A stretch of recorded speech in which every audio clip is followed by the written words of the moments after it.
Veuillez tout d'abord écouter quelques messages personnels.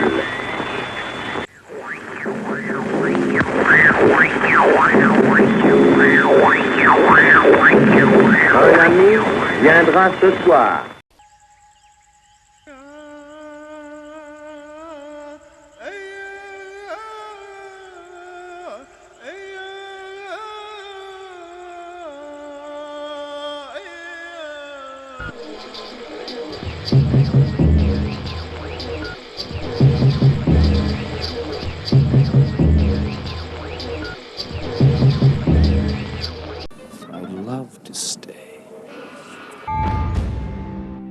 Le 7 juillet à 9 h du matin, Morrison entre dans son royaume.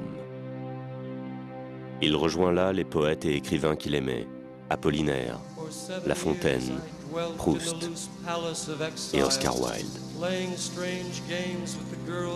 Le minuscule cortège s'arrête dans la 6e division. Seulement 5 personnes assistent à l'enterrement. Pas de prêtre, ni encore de tombe. L'enterrement dure à peine 8 minutes. Pam chuchote juste quelques vers écrits par Jim. Voici qu'arrive la nuit avec sa légion pourpre. Retirez-vous maintenant dans vos tentes et dans vos rêves. Demain, nous entrons dans la ville où j'ai vu le jour. Je veux être prêt.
Le costume de chaman Evenk, autrefois nommé Tungoose, est un manteau confectionné en peau d'élan ou de renne sauvage sur lequel sont cousus des objets métalliques et des pendeloques.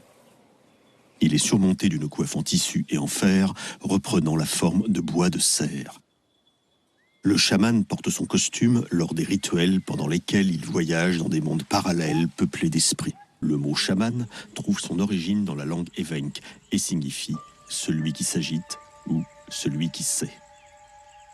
Dans les sociétés chamaniques, ce qui est frappant quand même, c'est le côté pragmatique. Voilà, le chamanisme est complètement dans le pragmatisme. On fait des choses avec un but précis. Les esprits sont là pour nous aider ou pas, mais il n'y a pas de sentimentalisme non plus envers les esprits ou envers des lieux sacrés. Voilà, il faut que ça fonctionne. Il faut qu'il y ait une certaine efficacité.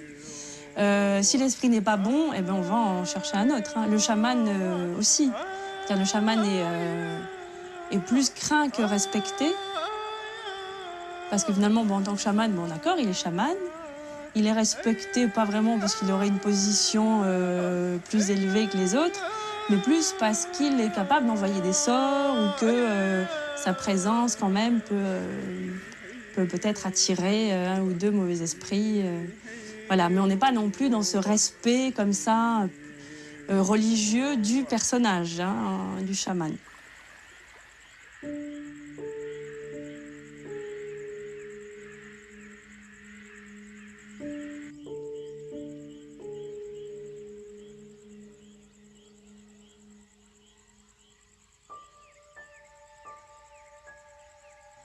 Le mot chaman trouve son origine dans la langue éveil.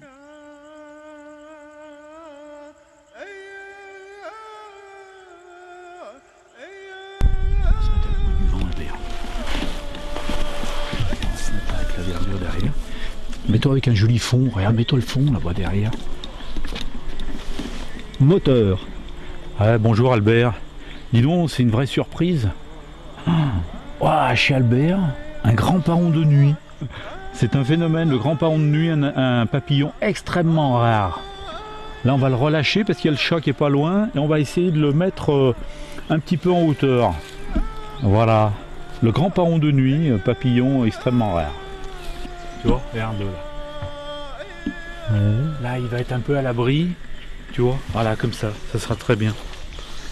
Il n'est rien non plus parce que sans l'assistance, sans la communauté qui le reconnaît, sans les hommes par exemple, qui font les objets métalliques, et les femmes qui rajoutent des boudins en peau ou en fourrure, et qui constituent, qui sont les sièges en fait des esprits, et plus la société offre ces attributs qui vont sur le costume du chaman, plus le chaman est censé être fort, et plus il est performant pour sa société.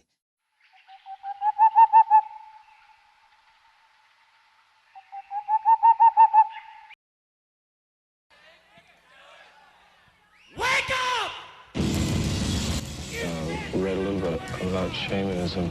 I haven't seen too much of it firsthand, except, you know, what we see with the music and that kind of thing. But in tribes, the shaman could be any age. It could be an old man or a young man, but the whole tribe, all ages, kind of tried to push him into his trip and listen to him. Irregardless, it was just a question of a certain psychological tendency in an individual. And from what I've read, is really too interested in defining his role in society. He's just more interested in pursuing his own fantasies. And I don't think it's... if he became too self-conscious of a function, you know, I think it might tend to ruin his own inner trip. You cannot petition the Lord with prayer. Tu savais qu'au Moyen-Âge, il y avait une superstition qui voulait qu'on enferme, qu'on emmure un chat vivant dans les nouvelles constructions. D'ailleurs, on n'a pas pu le filmer, mais dans le château de Châteaubriand, à Combourg, on a vu dans une pièce, ils ont retrouvé le chat qui avait été emmuré vivant lors de la construction du château. Et on voit le chat, il est en train de crier, il a la bouche ouverte, on voit ses dents, il hurle certainement, il a dû souffrir le martyre.